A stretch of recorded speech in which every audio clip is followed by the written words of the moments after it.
the government shutdown and discuss the latest with a member of the House. But last night, for some of you, you joined us. FRC and the House Freedom Caucus hosted a prayer call in light of all that's taking place right now in our nation and in the world. And the government shutdown was among the topics that was prayed about.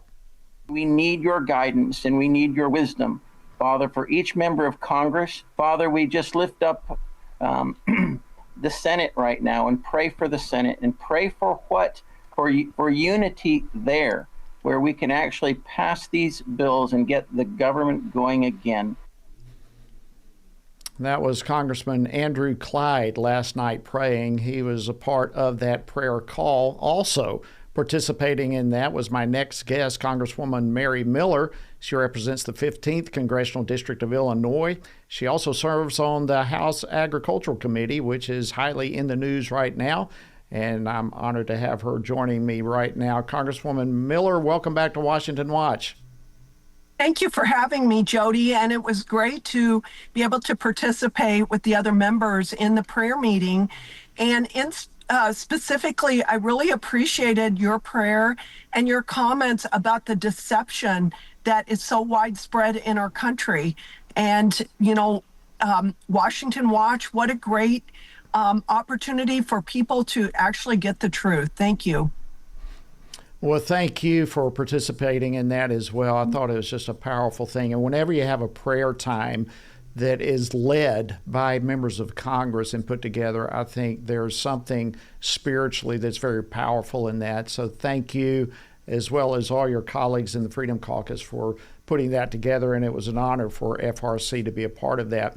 If I can turn and shift gears now a little bit to the shutdown, what's been getting, seems like all the attention right now is the Supplemental Nutrition Assistance Program, also known as SNAP, which is a part of the Ag Committee, which you're a member of. But literally we have millions of people who could be impacted by this as these funds begin to come to a close beginning tomorrow. Are you surprised at all that the Democrats are willing to go this far to appease the far left in their base? I am not surprised at all. I want to remind people that under Joe Biden, they, in my opinion, committed treason. He and Mayorkas orchestrated the invasion of our country.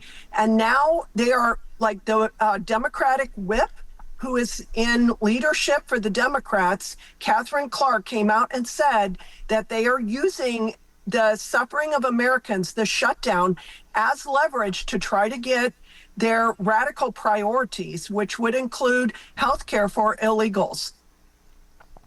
Yeah, it really is stunning that they're willing to go this far. And the legacy media, quite frankly, is right in this. They're no doubt going to vilify Agriculture Secretary Brooke Rollins. She joined the Speaker of the House today, as you well know, for the press conference, but she actually made the comment that perhaps a silver lining in all of the upcoming freeze on the SNAP program is that it'll be drawing attention to just how bloated that program is. Your thoughts on that comment? Well, I think that's great, but I just want to remind people that the Democrats lie without shame. I want to remind them again, they said the border was secure when they let over 10 million illegals in, and now they want us to pick up the tab and cover their benefits, in particular healthcare, but also SNAP benefits. So I think that this is highlighting the abuse, and it's basically unsustainable. Our national debt is probably 36 or 37 trillion now. They want us to spend another 1.5 trillion in the short term.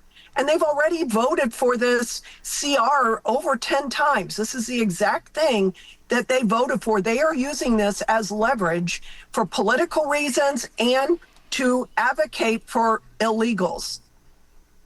Yeah, and as of right now, at least there's no end in sight. There's perhaps a little bit of communication that gives some people at least a glimmer of hope that this might see some sort of end at some point. You would think that the SNAP program, as treasured as that is to not only to a lot of people, but the Democrat Party especially loves the SNAP program. You would think that this might be the issue for them to come out of it. Are you hearing, Congresswoman Miller, are you hearing anything from your colleagues or elsewhere that suggests that next week might be a little bit different on Capitol Hill? Actually, I just heard that we aren't going to be in session next week. I just heard that right before we came on. But I do want to bring up the media. The media has been covering for the Democrats for decades. They've been getting what they wanted, which was basically free coverage for their radical agendas. They haven't been forced by the media to defend their policies. But what's happened is it's made the Democrats more out of touch with Americans and more radical. And I think Americans see it, and this is backfiring on them. I do want to say from my colleagues, we are standing united. We're standing strong. We're not going to be bullied by the Democrats into supporting their radical agenda and their spending for illegals.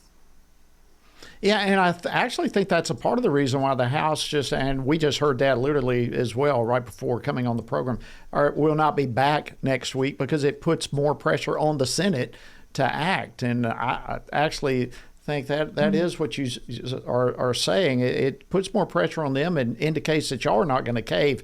Let me ask you this final question. What is your encouragement right now to the American people at this point in our nation's history? What would you say to them? How important relationships are. The Democrats and the left have tried to divide Americans, and we need to be united. We are a great country, the most free country in the world with great opportunities, but we need to look for building relationships.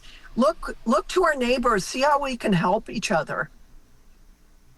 Congresswoman Mary Miller, thank you so much for joining us today on Washington Watch. It's always an honor to have you and deeply, deeply appreciate your leadership on so many fronts, and especially for joining us last night. I thought that was a powerful time together. And again, your role and that of the Freedom Caucus to call America to prayer at such a time as this just absolutely means so much, not only to me and us here at FRC, but for our whole nation. Thank you so much and appreciate you joining us.